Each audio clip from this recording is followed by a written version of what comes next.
Technique ক্লাসে তোমাদের সকলকে স্বাগত। আজকের আমার আলোচ্য বিষয় 2025 সালের অষ্টম শ্রেণীর দ্বিতীয় পর্যায়ক্রমিক মূল্যায়নের ভূগোলের রায়মার্টিনের যে প্রথম স্কুলটা রয়েছে, অর্থাৎ বরানগর রামকৃষ্ণ মিশন আশ্রম হাই স্কুল, যেটা তোমাদের রায়মার্টিনের পেজ নাম্বার 303 নম্বর পেজে পেয়ে যাবে তার প্রশ্ন এবং তার উত্তর। তোমাদের দ্বিতীয় পর্যায়ক্রমিক মূল্যায়নে ভূগোলে পরীক্ষায় পূর্ণমান থাকে 50, সময় পাবে তোমরা 1 ঘন্টা 30 মিনিট। তোমরা জানো তোমাদের প্রথম পর্যায়ক্রমিক মূল্যায়ন থেকেই কিন্তু হলিস্টিক কার্ড চালু হয়েছে, তাই দ্বিতীয় পর্যায়ক্রমিক মূল্যায়নেও তোমাদের হলিস্টিক কার্ড ব্যাপারটা থাকছে। তার জন্য এর আগে যেখানে তোমাদের 25 নম্বরের পরীক্ষা হতো, এবার থেকে তোমাদের পরীক্ষা হবে 50 নম্বরে।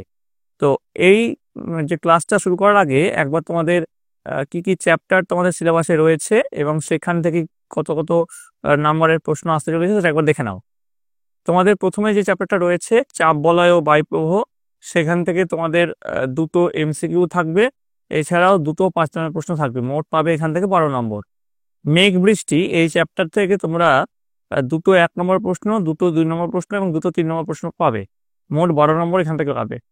উত্তর আমেরিকা এই চ্যাপ্টার থেকে তোমরা 10টা 1 নম্বর প্রশ্ন পাবে, দুটো 2 নম্বর প্রশ্ন পাবে, মোট 14 নম্বর পাবে। আর দক্ষিণ আফ্রিকা থেকে তোমরা 4টে এমসিকিউ, দুটো 1 নম্বর প্রশ্ন এবং দুটো 3 নম্বর প্রশ্ন পাবে, মোট পাবে 12 নম্বর। এইভাবে তোমাদের মোট 50 নম্বরের নাম্বার ডিস্ট্রিবিউশন হবে।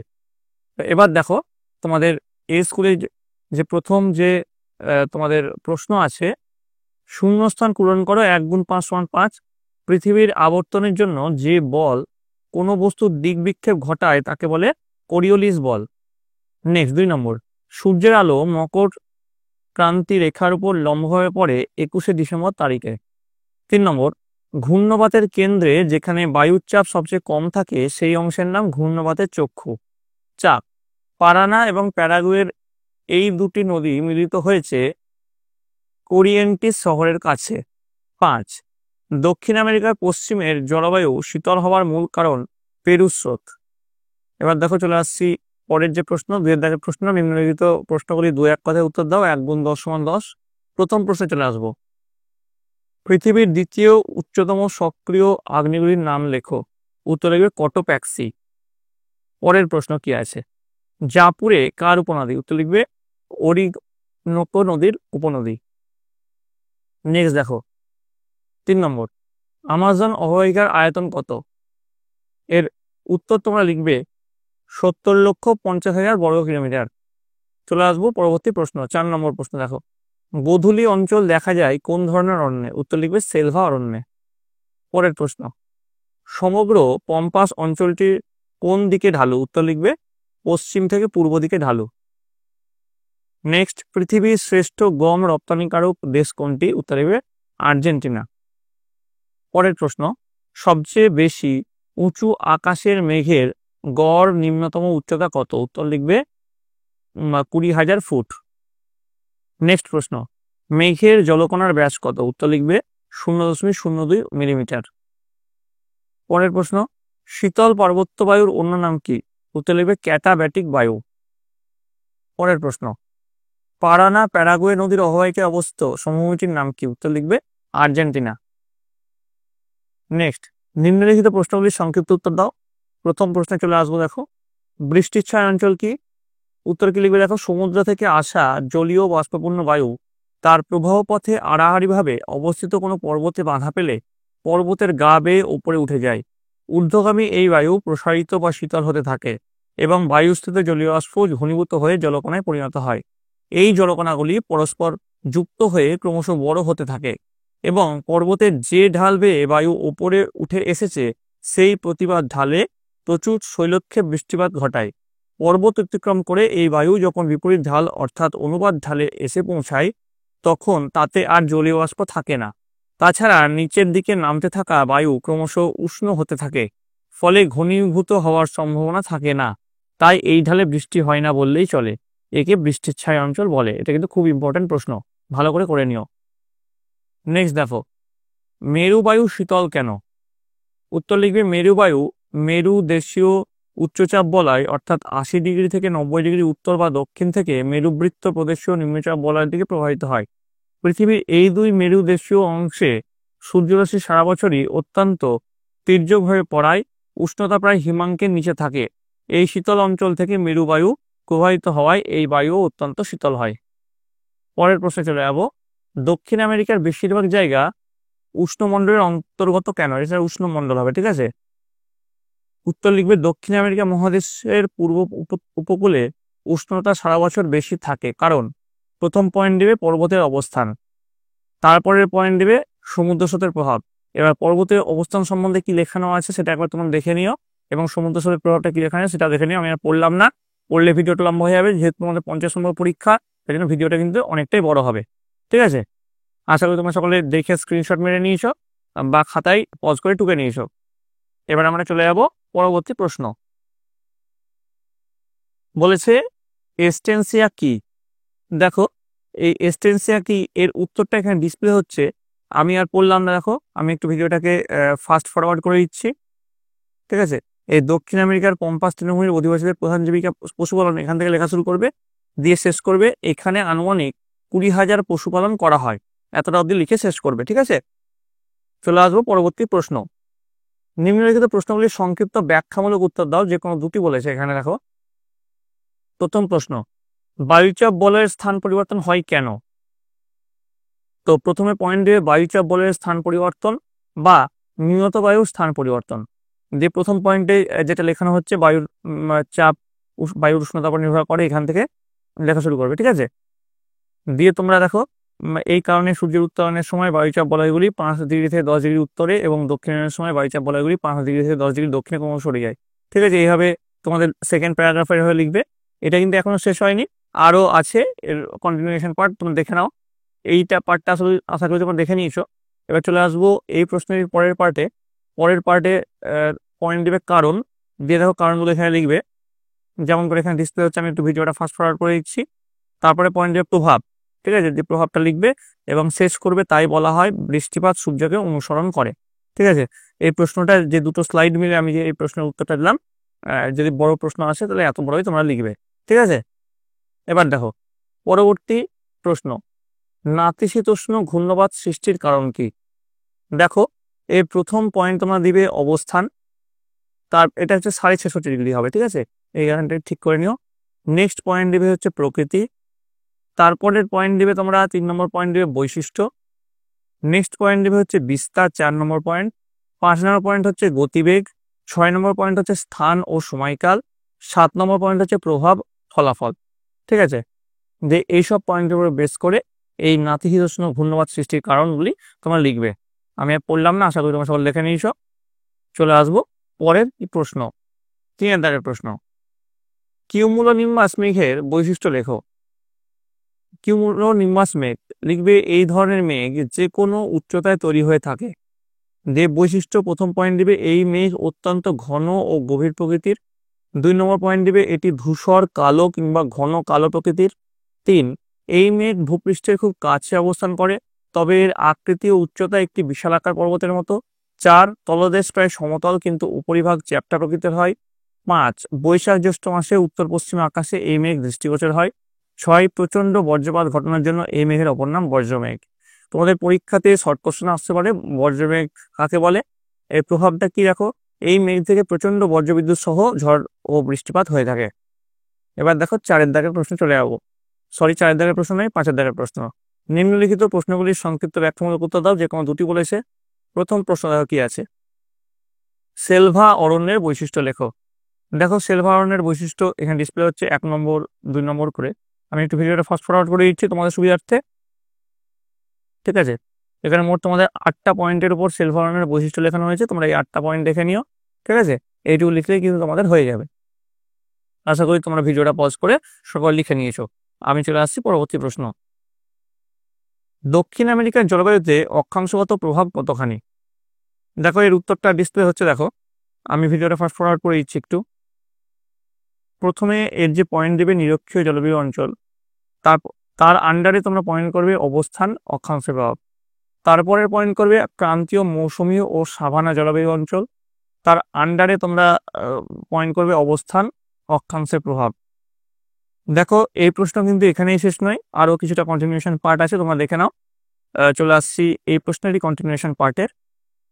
দেখো উপক্রান্তীয় ও নাতিশীতোষ্ণ জলবায়ু অঞ্চল পয়েন্ট করবে, দিয়ে তার আন্ডারে পয়েন্ট করবে অবস্থান, অক্ষাংশের প্রভাব, এবং সবশেষে শীতল, নাতিশীতোষ্ণ ও মেরুপ্রায়ী জলবায়ু অঞ্চল এই পয়েন্টটা করবে, তার আন্ডারে পয়েন্ট করবে অবস্থান আর অক্ষাংশের প্রভাব।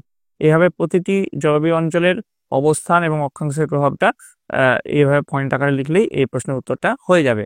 ঠিক আছে, চলে আসবো পরের যে প্রশ্ন আছে, পম্পাসের কৃষিকাজ সম্পর্কে কি জানো? তো পয়েন্ট করবে পম্পাস অঞ্চলের কৃষিকাজ, যে লিখবে পম্পাস দক্ষিণ আমেরিকা তথা পৃথিবীর একটি অন্যতম কৃষি সমৃদ্ধ অঞ্চল। যে প্রথম পয়েন্ট দিবে কৃষি পদ্ধতি, যে লিখবে পম্পাস অঞ্চলে মূলত ব্যাপক কৃষি পদ্ধতিতে কাজ করা হয় যা মূলত যন্ত্র নির্ভর, তবে এখানে মিশ্র কৃষি ব্যবস্থারও প্রচলন রয়েছে। এই আধুনিক কৃষি পদ্ধতি অনুসরণ করার ফলে পম্পাস অঞ্চলে কৃষিতে উৎপাদনের পরিমাণ অনেক বেশি। যে কৃষির উন্নতির কারণে, যে প্রথম পয়েন্ট দিবে বিস্তীর্ণ সমতল ভূমি, তারপর পয়েন্ট দিবে নাতিশীতোষ্ণ জলবায়ু, নেক্সট পয়েন্ট দিবে উর্বর মৃত্তিকা, 4 নম্বর পয়েন্ট দিবে জলসেচ, 5 নম্বর পয়েন্ট দিবে মিশ্র কৃষি ব্যবস্থা, 6 নম্বর পয়েন্ট দিবে উন্নত প্রযুক্তি।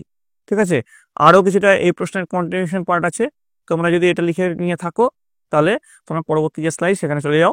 দেখো পরবর্তী স্লাইডে চলে যাচ্ছে আমরা।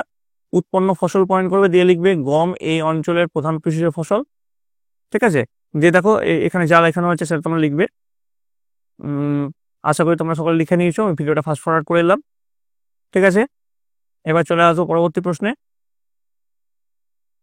নিচের প্রশ্নের উত্তর দাও, যে কোনো একটি প্রশ্নের উত্তর দিতে বলেছে। প্রথম প্রশ্ন দেখো কি বলেছে, পৃথিবীর যে কোনো 3টি সাময়িক বায়ু সম্পর্কে আলোচনা করো। তো প্রথম পয়েন্ট দিবে সংজ্ঞা। ঠিক আছে, সাময়িক বায়ুপ্রবাহ কাকে বলে আগে দেখে নাও। যে সমস্ত বায়ুপ্রবাহ সারা বছর প্রবাহিত না হয়ে কোনো দিনের বা বছরের নির্দিষ্ট সময়ে কোনো নির্দিষ্ট স্থানে প্রবাহিত হয়, সেই সমস্ত বায়ুপ্রবাহকে সাময়িক বায়ুপ্রবাহ বলা হয়। যেমন মৌসুমী বায়ু, স্থলবায়ু, সমুদ্রবায়ু, অ্যানাবেটিক বায়ু ও ক্যাটাবেটিক বায়ু। এ দেখো তার সৃষ্টির কারণটা যেমন এখানে লেখানো হয়েছে তেমন উল্লেখ করবে। তারপরে পয়েন্ট দেবে শ্রেণীবিভাগ। ঠিক আছে, প্রধানত 5টি ভাগ করা যায়, সেগুলি হলো, দেখো এর প্রশ্নের কিছুটা কন্টিনিউশন পার্ট রয়েছে, পরের পার্টটা দেখানো এই প্রশ্নের। সমুদ্রবায়ু পয়েন্ট করবে, দিয়ে যেমন যেমন লেখা হয়েছে, অর্থাৎ সমুদ্র থেকে স্থলভাগের দিকে প্রবাহিত হওয়া বায়ুকে সমুদ্রবায়ু বলে। তার উৎপত্তি কিভাবে হয় সেটা এখানে পয়েন্ট করে এখানে লেখানো হয়েছে, তোমরা দেখে নিও। ঠিক আছে, সমুদ্রবায়ুর লেখানোর পরে আরো কিছুটা এই প্রশ্নের কন্টিনিউশন পার্ট রয়েছে। নেক্সট দেখো এই প্রশ্নেরই মানে তারপরে গতি পয়েন্ট দিবে, দিয়ে যেমন লেখানো হচ্ছে তেমন লিখবে। ঠিক আছে, দিয়ে তারপরে এখনো শেষ হয়নি, আরো কিছুটা পার্ট রয়েছে গতির পরে। তারপর পয়েন্ট দেবে স্থলবায়ু, দিয়ে স্থলবায়ু কাকে বলে লিখবে, তার উৎপত্তি লিখবে, তার গতিবেগ লিখবে, তার বায়ু প্রকৃতি লিখবে, তার প্রভাব লিখবে। ঠিক আছে, যে তারপরে এই প্রশ্নের কন্টিনিউশন পার্ট দেখে নাও। এই প্রশ্নের উত্তরটা একটু বড়। তারপর 3 নম্বর পয়েন্টে মৌসুমী বায়ু, আরবি শব্দ মৌসুম শব্দের অর্থ ঋতু। ঠিক আছে, দিয়ে মৌসুমী বায়ু সম্বন্ধে এইখানে যে লেখানো হয়েছে সেটা লেখার পরে এই প্রশ্নের উত্তরটা তোমাদের শেষ হচ্ছে। ঠিক আছে, একটু বড় হলো, এই প্রশ্নের উত্তরটা ভালো করে তোমরা দেখে নিও ভিডিওটা পজ করে। চলে আসবো পরবর্তী প্রশ্ন, চিত্রসহ পরিচলন ও ঘূর্ণবাদ বৃষ্টিপাত সম্পর্কে আলোচনা করো। ঠিক আছে, তো পৃথিবীর যাবতীয় বৃষ্টিপাত নিম্নলিখিত 3টি ভাগে বিভক্ত। যেমন বৃষ্টিপাত কিভাবে বিভক্ত, পরিচলন বৃষ্টিপাত, শৈলক্ষেপ বৃষ্টিপাত আর ঘূর্ণ বৃষ্টিপাত। হ্যাঁ, যে পরিচলন বৃষ্টিপাত পয়েন্ট দিবে, যে তার সংজ্ঞাটা তোমরা এখানে লিখবে, যেমন যেমন সংজ্ঞা এখানে লেখানো হচ্ছে। তারপরে সৃষ্টির পরিবেশ লিখবে, 1, 2, 3 তিনটে পয়েন্ট সৃষ্টি পরিবেশ লেখানো হয়েছে। তারপরে তার পদ্ধতি পয়েন্ট দিয়ে লেখানো হয়েছে, সে পদ্ধতি পয়েন্ট দিয়ে লিখবে। দিয়ে এই প্রশ্নের আরো কন্টিনিউশন পার্ট আছে, এই প্রশ্ন কিন্তু এখানেই শেষ নয়। দেখো এবার দেখো বৈশিষ্ট্য, পরিচলন বৃষ্টিপাত সাধারণত দুপুরের পর বা বিকেলের দিকে হয়, তাই একে 4 o'clock রেন বলে। এই 4 o'clock রেনটা কিন্তু তোমাদের পরীক্ষার জন্য খুব ইম্পর্টেন্ট, পরীক্ষায় 1 নম্বর প্রশ্নেও আসতে পারে 4 o'clock রেন কাকে বলা হয়। ঠিক আছে, তারপরে দেখো 2, 3, 4, 5 5টা পয়েন্টের বৈশিষ্ট্য লেখানো হয়েছে। দিয়ে তারপরে উদাহরণ দিবে, উদাহরণ দেখো তোমাদের এখানে উদাহরণ 3টে পয়েন্টে তোমাদের এখানে উদাহরণ দেওয়া হয়েছে। আরো এর কন্টিনিউশন পার্ট আছে, তার আগে তোমরা এর যে ছবি, পরিচলন বৃষ্টিপাতের ছবি, তারপর ক্রান্তীয় ঘূর্ণ বৃষ্টির ছবি আর নাতিশীতোষ্ণ ঘূর্ণ বৃষ্টির ছবি, এই ছবি 3টে এখানে আঁকানো হয়েছে। তোমরা এই সুন্দর করে এই ছবি 3টে এঁকে নেবে। ঠিক আছে, যেহেতু চিত্রসহ এটা বলেছে। তারপরে ঘূর্ণবাদ বৃষ্টিপাত পয়েন্ট করবে, দিয়ে সংজ্ঞাটা যেমন ডিসপ্লে হচ্ছে তেমন তোমরা লিখবে। তারপরে সৃষ্টির শর্ত, এখানে দেখো 2টো পয়েন্টে সৃষ্টির শর্ত লেখানো হয়েছে। তারপর পদ্ধতি, ঘূর্ণবৃষ্টি মূলত 2 ভাবে সৃষ্টি হয়, যথা ক্রান্তীয় ঘূর্ণবৃষ্টি এবং নাতিশীতোষ্ণ ঘূর্ণবৃষ্টি। 2টো পয়েন্ট এখানে লেখানো হয়েছে, এবং প্রতিটার ভগ্নাংশের উদাহরণ এখানে দেওয়া হয়েছে, সেই উদাহরণগুলো লিখলেই এই প্রশ্নের উত্তরটা তোমাদের হয়ে যাবে। ঠিক আছে, এবার দেখো 7 দাগের প্রশ্ন, নিচের প্রশ্নগুলোর উত্তর দাও, যে কোনো একটি বলেছে এখানে দিতে। প্রথম প্রশ্নে চলে যাবো। দেখো, দক্ষিণ আমেরিকায় পম্পাস অঞ্চলের ভূপ্রকৃতি, নদ নদী, জলবায়ু এবং স্বাভাবিক উদ্ভিদ সম্পর্কে আলোচনা করো। কি কি বলেছে? ভূপ্রকৃতি। প্রথমে দেখো ভূপ্রকৃতি নিয়ে আলোচনা হচ্ছে। ভূপ্রকৃতিটা দেখো, এখান থেকে আপনারা ভূপ্রকৃতি ভূপ্রকৃতি এখানে শুরু হয়েছে, এখানে শেষ হয়েছে। ঠিক আছে, এবার দেখো নদ নদী এখানে শুরু হয়েছে। দেখো নদ নদীর কন্টিনিউশন পার্ট তোমরা এখান থেকে নাও, এই প্রশ্নের কন্টিনিউশন পার্ট যা যা লেখানো হচ্ছে তেমন করে কিন্তু লিখবে। আমি পড়ছি না, পড়লে ভিডিওটা কিন্তু লম্বা হয়ে যাবে, এমনিতে ভিডিওটা অনেকটাই লম্বা হয়ে গেছে। তারপরে জলবায়ু পয়েন্ট করবে, যেমন করে এখানে লেখানো হচ্ছে, এটা নাতিশীতোষ্ণ হবে। ঠিক আছে, জলবায়ুর আন্ডারে পয়েন্ট করবে উষ্ণতা, বৃষ্টিপাত। তারপরে পম্পাস ও পশ্চিমে বৃষ্টিপাতের পরিমাণ ক্রমশ কম হয় বলে একে শুষ্ক পম্পাস বলা হয়। হ্যাঁ, এটাও কিন্তু খুব ইম্পর্টেন্ট প্রশ্ন। তারপর 3 নম্বর পয়েন্ট দিবে জলবায়ুর আন্ডারেই। নেক্সট তোমরা মৃত্তিকা লিখবে।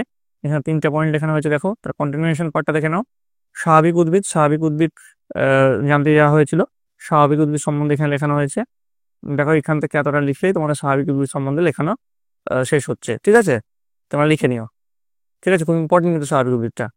তারপর 2 নম্বর, দক্ষিণ আমেরিকার পশ্চিমের পার্বত্য অঞ্চলের ভূপ্রকৃতি এবং কম্পাস সমভূমির বৈশিষ্ট্য লেখো।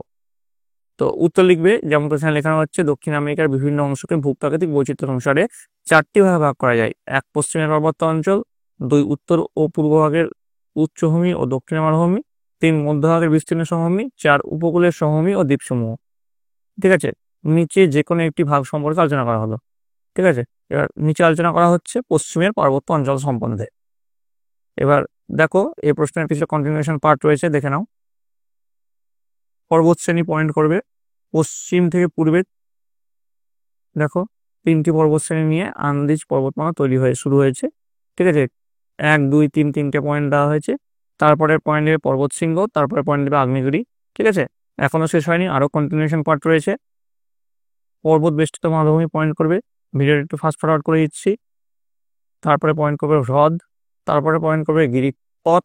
ঠিক আছে, যেমন যেমন লেখানো হচ্ছে তেমন তেমন কিন্তু ভিডিওটা পজ করে তোমরা লিখে নেবে। এখনো শেষ হয়নি, এখনো কিছুটা কন্টিনিউশন পার্ট রয়েছে, দেখে নাও। কম্পাস সমভূমির বৈশিষ্ট্য দিয়ে ভূপ্রকৃতি প্রথমে পয়েন্ট করবে, তারপর পয়েন্ট করবে নদ নদী। ঠিক আছে, এই দুটো বৈশিষ্ট্যের উপর কম্পাস সমভূমির বৈশিষ্ট্য লিখতে হবে। আশা করি তোমরা ভিডিওটা পজ করে সবাই লিখে নিয়েছো। হ্যাঁ, তো এই গেল তোমাদের 8ম শ্রেণীর দ্বিতীয় পর্যায়ক্রমিক মূল্যায়নের ভূগোলের হলিস্টিক প্যাটার্ন অনুযায়ী প্রশ্ন এবং তার উত্তর। তোমাদের যদি এই ভিডিওটা ভালো লেগে থাকে অবশ্যই একটু লাইক করবে, বন্ধুদের কাছে অনেক অনেক শেয়ার করবে। এর পরবর্তীতে তোমাদের কোন সাবজেক্টের প্রশ্ন উত্তর নিয়ে আসবো সেটা অবশ্যই কমেন্টে জানাবে। এছাড়াও রাই মার্টিনের কোন স্কুলের প্রশ্ন উত্তর তোমাদের দরকার সেটাও কিন্তু কমেন্টে লিখতে ভুলবে না। আর এই প্রশ্নই যে হুবহু তোমাদের পরীক্ষায় আসবে সেটা হয়তো তোমরা ভেবে নিও না, তোমাদের এরকম টাইপের প্রশ্ন আসবে। তোমরা ভালো করে মন দিয়ে পড়ো, আর তোমরা আগে বইটা পড়বে, তারপরে কিন্তু এই প্রশ্নগুলো করতে হবে। যেহেতু হবে তোমাদের শুরু হলো, তার জন্য এই চ্যাপ্টারগুলো আগে ভালো করে পড়ো। আমি তোমাদের জন্য চ্যাপ্টার ভিত্তিক প্রশ্ন উত্তর নিয়ে আসবো, সেগুলোর জন্য তোমাদের কিন্তু অবশ্যই চ্যানেলটিকে সাবস্ক্রাইব করে রাখতে হবে। তো তোমরা সকলে মন দিয়ে ভালো করে পড়াশোনা করো, তোমরা সকলে ভালো থাকো, তোমরা সকলে সুস্থ থাকো।